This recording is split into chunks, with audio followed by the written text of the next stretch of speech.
Hey everybody, Brett from AstartesGaming here, back with another episode of our Hearts of Iron 4 The Polish Front Let's Play. So in the last episode, we successfully completed the national focus we needed in order to declare war much earlier than we would have been able to otherwise. So with Polish revanchism, we now have the ability to basically declare war and justify war goals at 10%. 10% of world tensions, and we're currently at 3, so we're not there yet, but we're a lot closer than we would have been without that. So we've started to move our forces to the southern border here, along the northern border of Czechoslovakia, where we intend to take at least a good chunk of the country as soon as this gets kicked up to 10% or more. And so in the meantime, you know, we're just doing some research. We are continuing on our national focuses. We're sort of going more toward industry now because we need the factories. And we're continuing to try to crank out more troops. So we have, it looks like, an infantry and actually 2 infantry and a mountain division not too far off here. So let's go ahead and get started. We'll get that clock rolling. And most of our forces, I think, are already in position, so I don't really need to move anybody. I've held the cavalry in reserve because I don't think that they're going to be particularly useful in this fight. I could be wrong, and if we need to, we can, you know, of course, send them south. But for now, I think we'll leave them where they are. We have nearly 1 million manpower to call on, so anything we can do to up our recruitment and deployment we're going to do, but our factories are running at maximum capacity right now. All of our factories are going. We're pumping out as many weapons as we can, basically. I mean, we're working on a little bit of other stuff too, but we're doing our best here. What I actually might do is cancel the close air support and just put that extra factory toward infantry equipment, and that might speed things along. In fact, that's what I'm going to do. So let's cancel you, because I don't really need the cast planes right now. I mean, they wouldn't hurt, but we're not producing them very efficiently anyway. So I think just adding more efficiency to our infantry instead makes more sense. How are we doing on research? 22 days until our next one is done. And then we're going to have to start cranking out new weapons and stuff for our guys. So we'll take a look at that. Oh, something just triggered. No? We have unassigned divisions. Oh, somebody just finished. Democratic opposition forming. Okay, so we're getting closer to democracy. That's good. So the 3rd division just completed. It looks like these guys are going to be done shortly. So I need to assign you to an army. I'll have you join the 1st Army, or the Western Army, I guess. And I need to rename them because the naming conventions that the game is using automatically aren't working particularly well.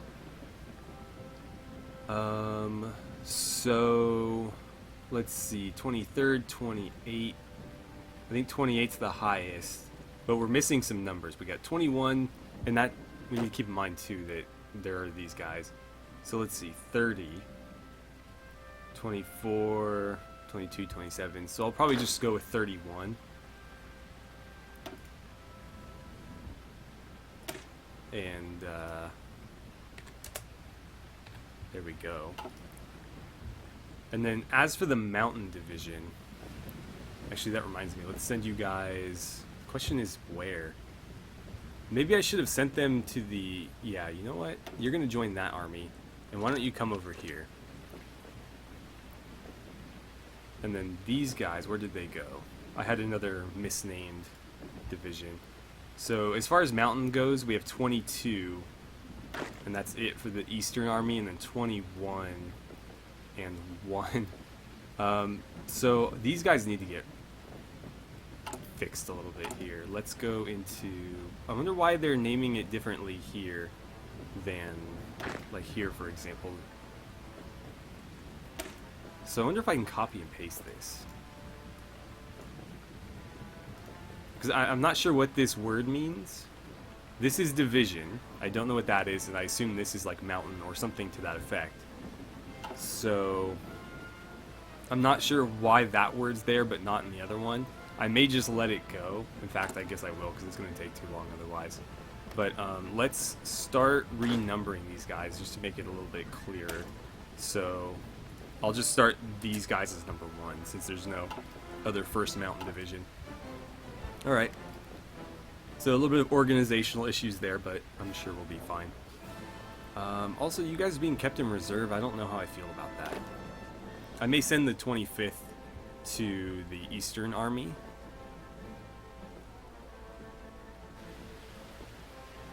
But I didn't want to overload. I think that's why I kept them over here. Is I didn't want to overload this side because obviously the Czechoslovakian defenses are pretty lax over there. Most of the resistance we're going to be facing is going to be from in here, where these mountains are. So I don't think I need to really stack these all that heavily. In fact, I'll send you guys there. And yeah, I will keep them in reserve. And all the other infantry we get, I'll probably put them here. So there's another mountain division. And this is going to be the 2nd mountain. So we'll do that. And what I'll probably do is rotate one of these guys out. So let's see, we have 2, 6, 8, and 10. I'll take the 8th and send them into reserve back there and then add the mountain here. That way we'll have at least 1 mountain division cutting into each of these. And the next mountain we get we'll put here so that they can move in there. But I don't think these are mountains. No, they're like hills. So I don't think we'll necessarily need them, but it couldn't hurt. Well, I guess it could hurt because our infantry is a little bit better than our mountain division in terms of raw attack power. So, yeah, we probably do want to be taking advantage of our superior infantry wherever we can. That is, you know, in roles that are suited to them. So we're done with these. Let's see, we can get motorized fairly quickly. Marines aren't going to do us any good. Paratroopers will eventually, but not with our current production. What else do we have here? All 176, which is longer than I want to spend. What about this? 132, and that would boost my artillery attack power by 10%, which is not too shabby. They add about, I think it's like 20-something attack power. So this would add basically 2 to 3 more soft attack to any units with artillery. So that's not too bad, but 132 days. And then we still need to work on a land doctrine as well, but I don't know. That seems less pressing to me. Navy, I don't even know if we're ever going to bother with the Navy. We just don't have enough coastal provinces to really justify it. Air doctrines would be nice, but again, not pressing. I'm actually going to go light armor here. We need to get into modern tanks. And let's see. Yeah, we don't really have anything that's going to boost that, unfortunately, but oh well. We got to get into, you know, modern armor fairly soon, or, you know, we'll eventually just be overrun. The Germans, I think, get their armor fairly early. They start rolling out with panzers and stuff in 39, so basically when they declare war on us, they'll have them. And I believe 41 is when they really commit heavily to producing tanks. But my metagame knowledge of Hearts of Iron 4 is not great, so I guess we will find out. Let's see here. What happened to them? Okay, so our national focus is done. That should have given me just a research bonus for industry. This is the one I wanted for the civilian factory, so we're going to work on that. And that's about all I can do. Actually, let's click on this real quick. How many planes do I have? 19? I guess it's better than none, right? So we'll go ahead and make a air wing here. Some cast planes. Probably not going to do us a whole lot of good since we're not going to be able to really achieve air superiority. But, I mean, if you got them, you may as well use them, right? I don't know what the Czechs have, but I hate when it does that. Not what I wanted there. No. Factions. I don't know. It keeps changing the... I guess that's better. I just don't like the way the map modes work in this. I guess that's better than nothing. Ah, there we go. Okay. That's the one I wanted. It's just sometimes when you click on stuff, it'll change the map mode, and it's not really clear why it did that. And it makes it really confusing as to what you're looking at. So I like having the more traditional, you know, like colored nations, just because it's really easy to say. Like, okay, Czechoslovakia is still independent because they're teal, and then, you know, Germany isn't controlling them because, you know, they're still like dark gray. Alright, so construction is done. Our next industry will get a nice little boost here. So let's see, excavation. Resource gain efficiency. This is something I was never really sure about. Because it says resource gain efficiency, but it's not super clear as to what that means. I always assumed that it meant that you would gain like 10% more of whatever resources you were already excavating. But it doesn't seem to do that, at least as far as I can tell. So, I'm not too sure on that. Let's see, this would take 68 days and it would boost my construction by 10%. That seems pretty nice, but I could get synthetic oil really early. And this would be awesome because then we wouldn't have to trade for oil or rubber anymore. And so I think I'm going to go for this one because this one typically takes a really long time, like 200 plus days, and it's only going to be 84 here. 68, that is pretty nice as well, but that means that it's probably only 120 something, maybe 130 something at full time, which isn't too bad. And we did just do construction, so it seems like a bad idea to like double up like that. So let's go with synthetic oil, and that could, you know, allow us to free up some more of our civilian factories and start producing our own stuff, and not have to rely on anybody else. Which is, you know, good and bad. It is boosting our relations with Britain as we trade with them. But at the same time, you know, I don't like giving away my civilian factories when I could be producing that stuff in-house. And so all we have to do is, you know, plop down a couple of synthetic refineries somewhere fairly safe, maybe around Warsaw. And then we should be able to make our own oil. So how are we doing on recruiting? You guys completed, it looks like, so where did that division get dropped? It's not you guys. Huh. It looks like they did finish. But I don't know where they were set to deploy to. That's gonna bug me now. We'll be able to tell because of the naming. There it is. Because it's not assigned. Alright, so this is going to be the 32nd, I believe. And we will add them to the Western Army, as I said I would do, and then move them into reserve over there. And then what I should probably do, just for future reference, is rather than having them deploy there, I'll have them deploy off the front line, so I can find them a little bit easier. But you can tell based on the name and the fact that they're, you know, not assigned to anything. Oh, I forgot to assign these guys. Yeah, you're going to be part of the West. And I should probably name those, shouldn't I? So rather than Army 1, we'll call this the Western Army. Should probably capitalize that. And this will be the Eastern Army. Okay. That's a little bit better, and now when I hover over these it'll say that. But I mean, obviously that's not super important. It's just a little bit easier for me to tell them apart when we start getting more of them. But obviously when we get more of them, we'll probably have to change the naming because Western and Eastern probably won't cover it when we have like 4 armies, unless I do like Northern and Southern. But that won't really make sense. Let's see. I'm kind of tempted to move. No, I guess I can't. I want to put some more cavalry down here in this city, but I've got 2 in all of our most important cities and then 1 on sort of the outlying cities. It looks like we can upgrade our government again. -7 is not enough. Let's see, weapon and equipment research time is -10. That's not bad, but at the same time, it's going to be a long while before we're going to take any more infantry upgrades. So I'm wondering if like artillery would be smarter.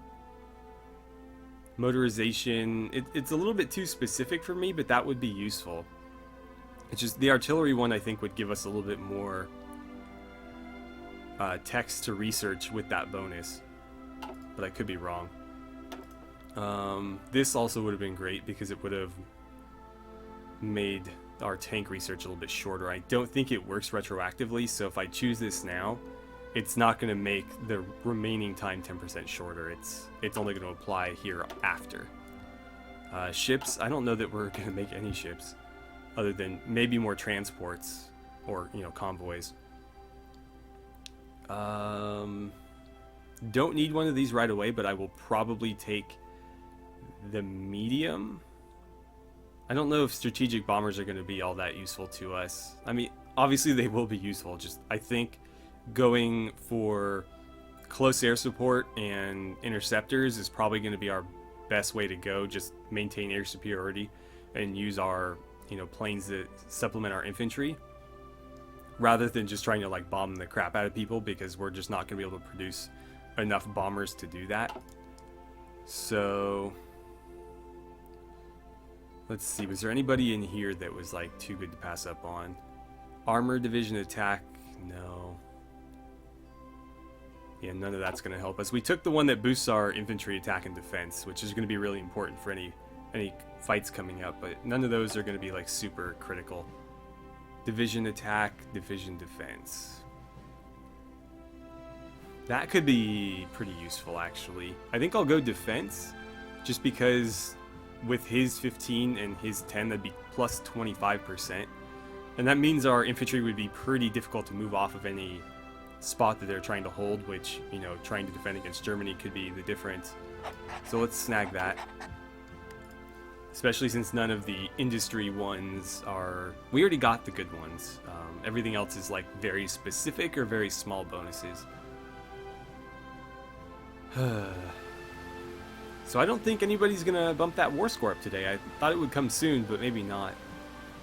I know Japan's gonna get into some shenanigans pretty soon. So... Oh, that might be it. Nationalist Spain. So, the Spanish Civil War is over. It looks like Nationalist Spain won. Republican Spain was annexed. But that only boosted it by 4%. So we're not quite there yet. But that almost did it. Whoever pulls something off next should, you know, get it over the hump for us. But, you know, we can't really... There's nothing that we can do, to my knowledge, to boost that. I think it has to play out more or less historically, which would mean that it's going to be either Germany or Japan doing something in the very near future. Hopefully it's not Germany annexing part of Czechoslovakia, otherwise this plan will have utterly failed.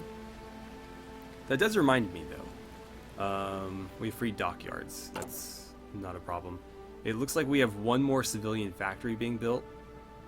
So what I will probably do is continue with that until this is done. It's actually going to be done in 39 days, so I think this will be done before that factory is done. Yeah, more than likely. So I'll probably queue up another factory somewhere, but as soon as that research is done, we're going to put some synthetic refineries ahead of it. And that's going to give us +7 oil and +4 rubber, which is more than we need, actually. So we might be able to trade... Well, we're going to have to trade a little bit of it, just based on our current economy. But we'll be making, you know, a little bit of... You don't make money in this game. In Old Hearts of Iron, you made money, but we'll be making something off of it. And using the rest to our advantage. So... Let's see, where would be the best place for us to build another civilian factory? That's 8 out of 8. Like, if I have to defend an area, make a last stand, it's going to be the places between the rivers, so probably like here.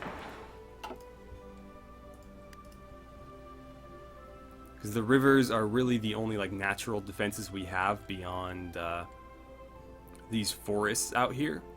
And if we don't build, you know, defenses in the forest, then it's not going to make much of a difference. But that's what I'm going to use mostly 1937 and 8 for. We're getting pretty close. But as soon as we've got enough factories, we've got a little bit of synthetic oil coming in, I'm just going to start working on defenses along the western front. The eastern front, we just don't have the ability to build enough. And you can see the Soviets are actually kind of lining up along that border, which makes me real nervous. Yeah. But we'll see. Oh, okay. Something happened. So national focus completed. Expansion of new towns. I will accept. Germany proposes that we sign a pact recognizing that the aim of the Communist International, known as the Comintern, is to disintegrate and subdue existing states by all means at its command. Convinced that the toleration of interference by the Communist International in the internal affairs of the nations not only endangers their internal peace and social well-being, but is also a menace to the peace of the world, desirous of cooperating in the defense against communist subversive activities. So do we join Germany or do we refuse? I believe that this decision right here could end up sealing our fate. Basically, we have to decide who our greater threat is going to be. If we refuse, we'll almost certainly gain some points with the Soviets, but we will hurt our relations with the Germans. And if we join, we'll do the opposite. So, do we want to side with Germany or do we want to side with the Soviets? And by joining or refusing this, we could end up being attacked by both still. So it's not going to save us by any means, but it could decide who attacks us first. And so to that end, I think I'd rather fight Germany than the Soviets. So if I refuse, I'm hoping that that will influence the Soviets to leave me alone a little bit longer. I would rather, again, face Germany before the Soviet Union. Preferably neither, but if I have to face one, I'll choose Germany. And if I have to face them both, I would rather face Germany first. So I'm going to refuse. Let's see. Let's actually look at the bonuses here. So if I join, we gain plus 50 German opinion of us. Apparently we like them plus 50 more as well. And then the Soviet Union likes me less. But if I refuse, that just hurts Germany's opinion of me. That kind of changes things, doesn't it? Because this benefits us in some way. This can only hurt us. So Germany likes me less, but this one, Germany likes me more, and the Soviet Union likes me less. So the Soviets don't actually like me more for this. Huh. That is tough. I am in no position to hold these guys off, though, so I think I'm going to refuse and let history play out. Because even if I believed in, you know, everything that they were saying, I don't have the ability to defend this border right now. And if I accept that and that becomes the tipping point, then this playthrough's over. I can't stop them right now. Oh, I need to... Whoops. I need to choose national focus. So we got that free civilian factory. This is going to add infrastructure. This is going to give me building slots and military... A building slot and a military factory. That could be useful. What's this going to do? Boost research for construction. Research for land doctrine. That might not be such a bad idea. The problem, though, is I don't currently like the land doctrine that we're set in, and I'm not sure how to change that. I guess I just have to research... I think I can just research this and it resets it, but I would rather do superior firepower than grand battle plan. Although this one is a bit more defensive, I guess. I don't know. No, because, I mean, I think they all give defensive bonuses in one way or another. This is more like trench warfare. Well, it's exactly what this first one is. But this is more like World War I style. This is a little bit more modern. And this is going to take better advantage of our artillery, which we're going to have more artillery than we are, you know, men to throw at the enemy. So I'd rather go this way. And I guess to that end, it would be better to take the national focus. It'll give us that bonus, but it might be a while before we can do that. So let's see. I think, you know what, let's get it out of the way now, because nothing else is jumping out at me. So let's take this, and we'll use that toward changing over to superior firepower. And unfortunately, we are out of time for the day. We got so close to the 10% that we need. We're right there on the edge. Anything that happens from here on out is going to put us over the 10% threshold that we need to declare war on Czechoslovakia. And I think we'll be seeing that in the next episode. It's getting to be pretty much 1937. And so we're going to start seeing a lot more conflicts start to spring up, especially in Asia. So it's not going to be long now. Anywho, thank you guys so much for watching. I had a great time playing some Hearts of Iron 4 with you, and I look forward to seeing you guys back here for the next episode.